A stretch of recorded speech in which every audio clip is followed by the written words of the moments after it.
exhausted.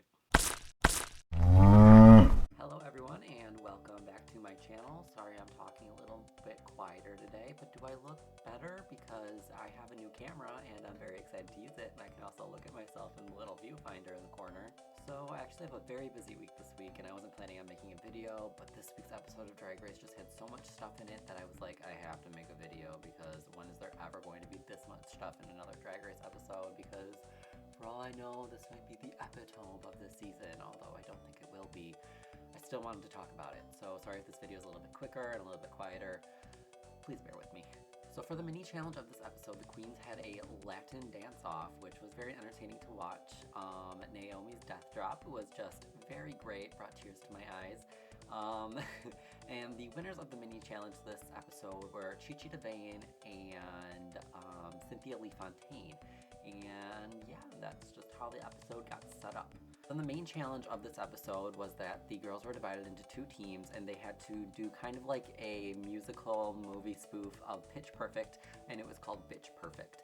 And so they had to lip sync and dance with each other, and then whoever did the best, whoever did the worst, did the worst. Something that I wanted to note about this episode was that you saw tiny little claws come out between Acid Betty and Dorji Thor, and I found that very interesting.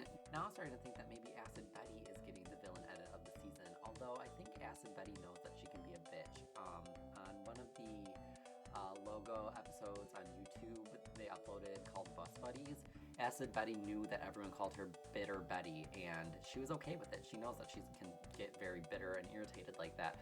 So it's not necessarily a bad thing, but she is getting very bitter this season, and we'll see how far that will take her. And then every time Rue comes into the workroom, he literally just goes out there. He's like, what tea can I stir today? He just goes out there and starts drama. Like when he went up to Cynthia Lee Fontaine, he was like, so what's the name of your team? And she had to look at her paper, and he was like, you have to look at your paper to know your team name? I was like, Rue, stop acting shady, okay? But I feel like he stirred up a lot of drama this episode that wasn't there before, but I was like, whatever, I can deal with drama because it's a drag queen TV show, I need drama. So I was perfectly fine with it. And then RuPaul goes on to talk about the shade tree, and I was like, what is this? And it's basically a diary room from Big Brother. And I was like, okay, Michelle Visage is on one season of Celebrity Big Brother out in the UK, and now they're bringing in a shade room into RuPaul's Drag Race. Let it go, Michelle. I'm sorry, but unfortunately you lost that season of Big Brother. Thought you should have won, but you didn't. Let go. I don't think the shade tree is necessarily a good idea, and the only person who used it was Kimchi, and she used it for good and not evil. I feel like that kind of backfired, but it'll be interesting to see if any queens do use it for evil. And then another thing that happened this episode was they gave Kimchi a lot of backstory. They talked about how she was a virgin and how she was fat growing up. And then they also talked about Chi-Chi's gang backstory. And usually when they give queens backstory like that, it means they last a little bit longer in the season. At this point, I'm not doubting that Kimchi will make it very, very far in the season of Drag Race because she has a lot of backstory. A lot of the show has been about her so far, and she also won the first challenge, and it's only episode 2 and we know this much about her, so I'm not going to be surprised if she's in the top 3 at all at this point. Then when they went to actually perform the thing, it was really great. This is probably one of the best performances like ever. Like, it was so hard to actually see which queens were doing bad and which queens were doing good because they were all really good at it, surprisingly. But towards the end of the performance, Cynthia Lee Fontaine went up to do her solo, and she kicked her shoe up and it flew into the air, and it was just hilarious. She didn't get penalized for that, like mistakes like that happen, but I just thought it was really funny when that happened.